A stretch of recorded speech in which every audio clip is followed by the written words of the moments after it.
Hello everyone and welcome to Daily Car News for Friday, August 20th, 2021. Let's do some news.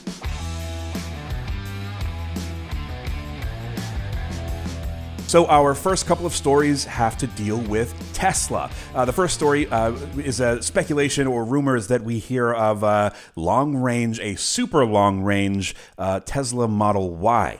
This new model is going to be a dual motor unit, so it'll be all-wheel drive, and their speculation is that it'll have upwards of 350 miles of range. So while some people may not consider it a super long range for the Model Y, it is still an improvement from the existing Model Y capacity. These reports are coming out of China, so of course it seems that these Model Ys may be produced in the new Shanghai Gigafactory.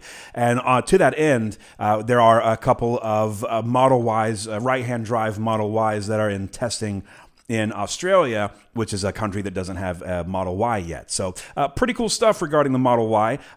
If there are any other features or changes that you'd like to see to the Model Y, what are they? Let me know in the comments below. And the other piece of Tesla news that we have today is that they are rapidly expanding their Supercharger network because they announced earlier that they're going to be opening up these Superchargers to other automakers, to other manufacturers. Last quarter, Tesla had 26,900 Superchargers at 2,966 locations across the world. That represents a 49 and 46% year-over-year growth. They've stated that they want to open the Supercharger network to other car manufacturers by the end of the year, so they have some serious work to do. Instead of making deals with specific EV manufacturers, it looks like Tesla's going to offer access to the Supercharger network just by having the owners download the Tesla app on their phone. And in some markets where the Superchargers are using a Tesla-specific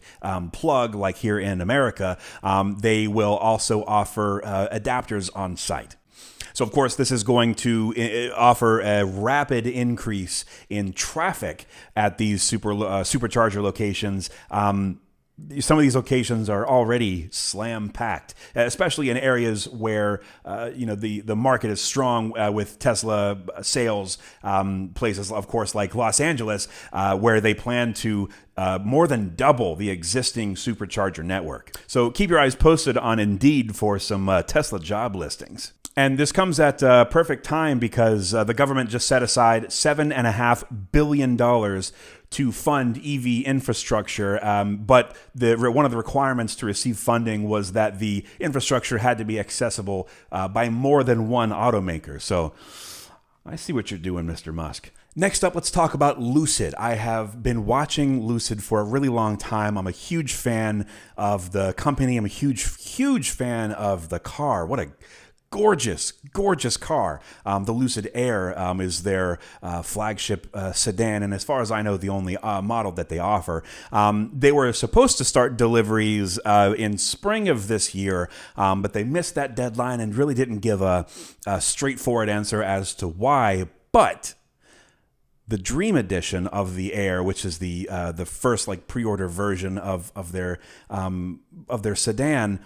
The people with pre-orders for the Dream Edition are receiving emails now to ask them to confirm their orders. So maybe we're going to see some Lucids on delivery here in the near future. Now, there are two theories as to why Lucid missed the initial release date of the spring, and one of the theories is that in a July investor call, Lucid stated that they were still crash testing the Air, and the second theory has to do with EPA still testing it for range. Theoretically, the Lucid is supposed to get 517 miles per charge, which makes it the first electric vehicle to get past that 500 mile per charge barrier, and also the first one to breach the 800 kilometer per charge barrier. So it's a historic car, and I'm so excited to see this thing on the road. So there are people that are saying that the timing of this email, the way everything's lining up, we could possibly see deliveries start as soon as September. So that's pretty exciting. Keep an eye out for that. So recently, our friends over at Electrek got a chance to get up close and personal with the production spec of the Cadillac Lyriq. So this is Cadillac's first fully electric vehicle, not counting the CT6 PHEV and the Cadillac ELR. Does anyone remember the ELR? So anyway, this first full electric Cadillac is going to have a 100 kilowatt hour battery and offer over 300 miles of range. It hasn't been EPA certified yet, but that's what Cadillac are saying. It's also the first Cadillac to use the GM Ultium full EV platform, so that's pretty cool too. So it'll start at just under $60,000, and the initial models will only be rear-wheel drive, and then an all-wheel drive version will be made available later. This thing also comes with a 19.2 kilowatt charger.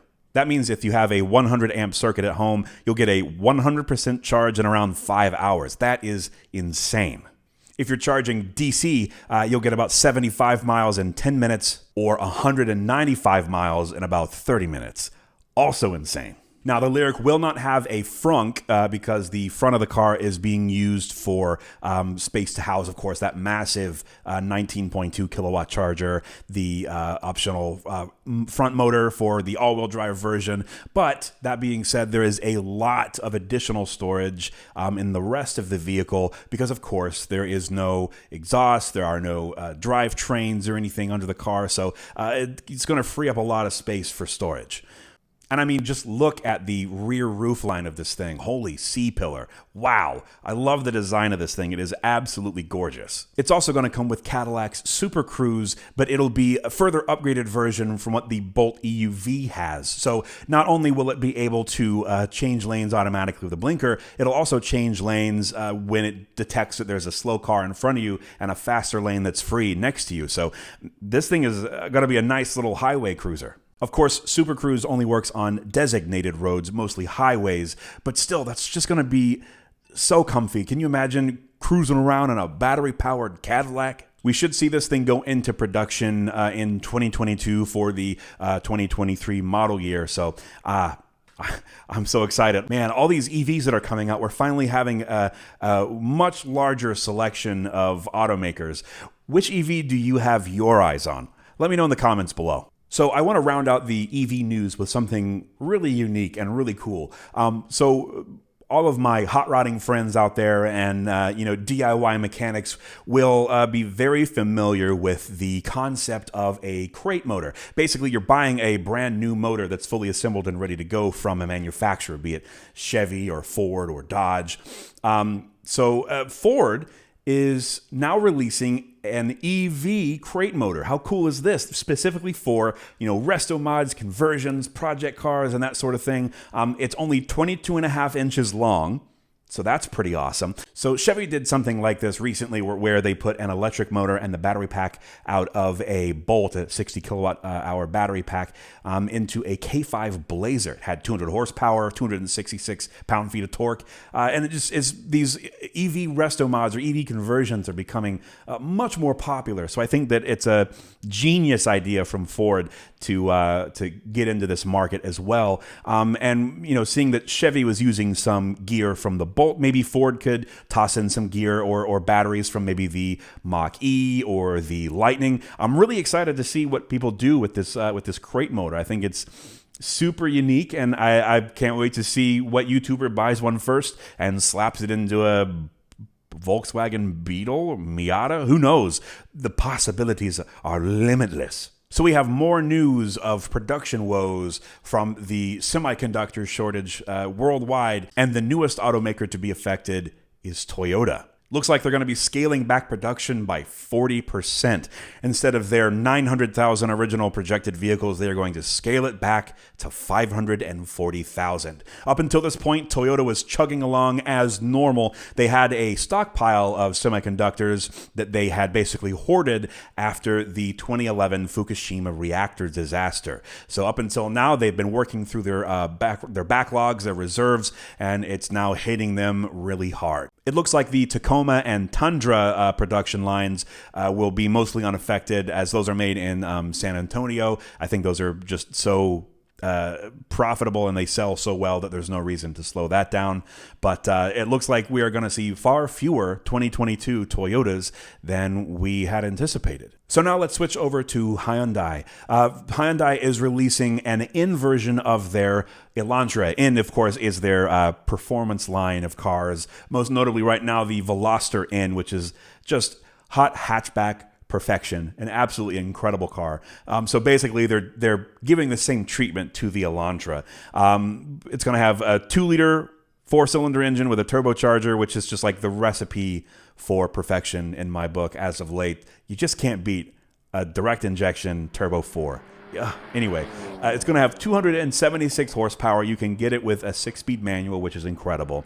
Now, if you opt for the 8-speed automatic, you get a feature called In-Grin Shift, which basically it's an overboost button. You press the button, and for a temporary amount of time, you get a boost of 10 horsepower. That's awesome. It's a freaking race car. It's a race car. And of course, it'll also have very sporty suspension, bigger wheels. It's going to have a Michelin Pilot Sport 4S tires, 245 millimeters wide. Those are beefy tires. This is going to be such a fun car. I can't wait to see it.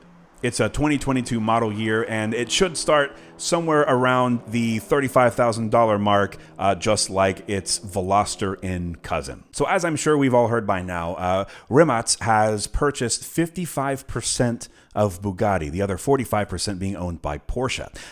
So the founder, the CEO of Rimac, Mate, has recently said that he plans on doing some really insane stuff with the brand. He's talked about maybe doing an SUV or a long hood coupe or something that people aren't expecting. I'm so excited to see what happens with the Bugatti brand. So with the Rimac cars, those are going to be like the top of the top, very limited production cars. For example, the Rimac Nevera they're only going to make 50 cars a year for 3 years. There'll only be 150 of those. And they said that a Rimac customer is not necessarily a Bugatti customer. They're kind of two different markets. So while the Bugatti brand may be far from a mass production, they'll still be making more Bugattis than they will be making Rimac.